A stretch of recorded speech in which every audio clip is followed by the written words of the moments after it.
2024च्या विधानसभा निवडणुकांसाठी भारतीय जनता पक्षाने आपल्या प्रचाराची धमाकेदार सुरुवात केली आहे। पक्षाचे नेते देवेंद्र फडणवीस यांच्या नेतृत्वात आयोजित केलेल्या कार्यक्रमात एक खास गाणं सादर करण्यात आले आहे, ज्याने कार्यकर्त्यांमध्ये उत्साहाचे वातावरण निर्माण केले आहे। गाण्यात भाजपच्या यशस्वी कार्याची आणि विकासाची चर्चा केली गेली, ज्याने उपस्थितांचे लक्ष वेधून घेतले। फडणवीस यांनी आपल्या भाषणात पक्षाच्या आगामी योजना आणि धोरणांची माहिती दिली, तसेच जनतेच्या एकजुटीने भाजपला पाठिंबा देण्याचे आवाहन केले आहे।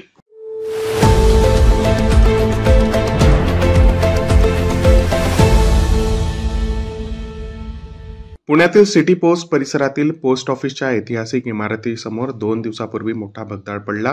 पुणे महानगरपालिकेचा एक ट्रक या खड्ड्यात कोसळला, परंतु ट्रक काही वेळातच बाहेर काढण्यात आला। मात्र खड्डा अद्याप तसाच आहे आणि लवकरात लवकर बुजवला जाणार नसल्याची माहिती मिळाली आहे। या खड्ड्याचे कारण शोधण्यासाठी भारतीय भूवैज्ञानिक सर्वेक्षण विभागाने चौकशी सुरू केली आहे। ब्रिटिशकालीन मध्यवर्ती टपाल कार्यालयाच्या जागेची पाहणी करण्यात आली असून अहवाल मिळाल्यानंतर पुढील कारवाई केली जाईल। यानंतर खड्ड्याच्या ठिकाणी बंदिस्ती केली गेली आहे, तसेच येथे प्रवेश बंद करण्यात आला आहे।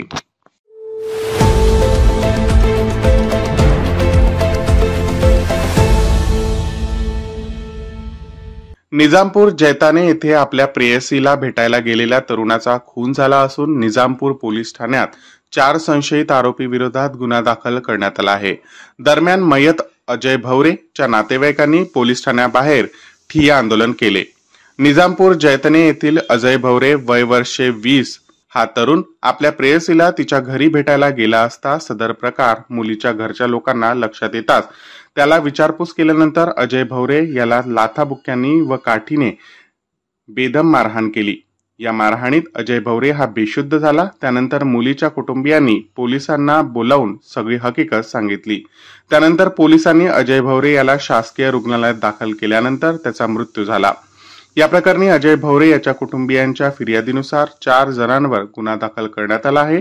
या घटनेनंतर अजय भवरेच्या कुटुंबियांनी व नातेवाईकांनी पोलीस ठाण्यासमोर ठिय्या मांडला होता। या संदर्भात पोलिसांनी अजय भवरे यांच्या कुटुंबियांची समजूत काढून आपण 4 आरोपी विरोधात गुन्हा दाखल केला असल्याची माहिती दिली व यामध्ये जे कोणी दोषी असतील त्यांच्यावर कठोर कारवाई केली जाईल असे आश्वासन दिले आहे।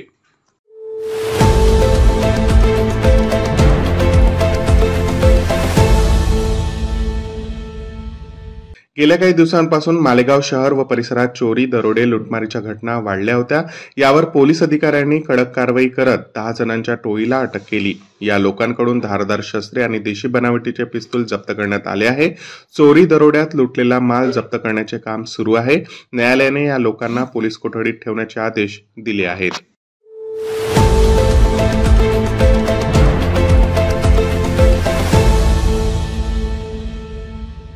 नवी मुंबईतील एपीएमसी बाजारात हिमाचल प्रदेश आणि काश्मीरमधून सफरचंद दाखल झाले असून 22 किलोच्या पेटीला 2 ते 2.5 हजार रुपयांचा दर मिळत आहे, तर काश्मीरच्या सफरचंदाची 14 किलोची पेटी 1000 ते 1400 रुपयांनी विकली जात आहे।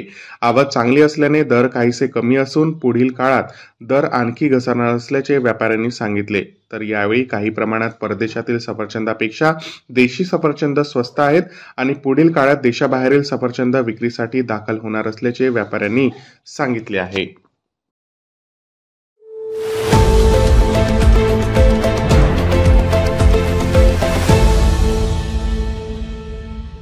बारामतीत अजित पवार आणि सुप्रिया सुळे यांचे भावी मुख्यमंत्री अशा आशयाचे बॅनर झळकले आहेत। मुस्लिम समाजाच्या तरुणांनी ईद मिलादच्या बॅनरवर अजित पवार यांच्या भावी मुख्यमंत्री असा उल्लेख केला। बारामतीत बॅनर वॉर रंगले आहे। कार्यकर्त्यांनी सुप्रिया सुळे आणि अजित पवारांच्या एकमेकांसमोर बॅनर लावले आहेत।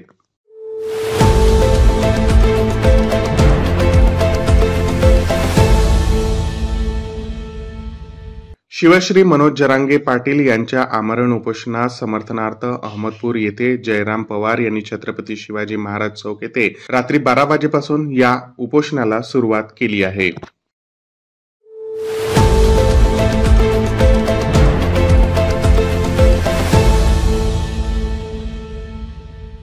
पूर्णा शहरातील कोळीवाडा परिसरात मागील 2 दिवसांपासून जखमी वानर भटकत होता, ज्यामुळे नागरिकांमध्ये भीतीचे वातावरण निर्माण झाले। सामाजिक कार्यकर्ता किशोर सूर्यवंशी यांच्या पुढाकाराने वानराला शिताफीने पकडून प्राथमिक उपचार करण्यात आले। त्यानंतर परभणीच्या वनविभागाला संपर्क साधून वानराला सुपूर्द करण्यात आले. वनरक्षक अधिकारी NS सहिका, LK राठोड आणि इतरांनी या कामात सहकार्य केले. वानरावर उपचार करून त्याला जीवनदान मिळाल्याने किशोर सूर्यवंशी यांचे कौतुक होत आहे.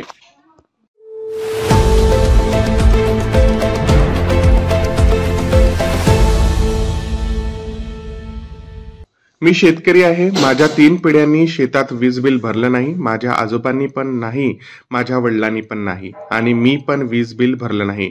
DP जळाली तर इंजिनियरला 1000 रुपये दिले की झालं मग काम, असं खळबळजनक वक्तव्य देशाचे केंद्रीय राज्यमंत्री प्रतापराव जाधव यांनी केले आहे.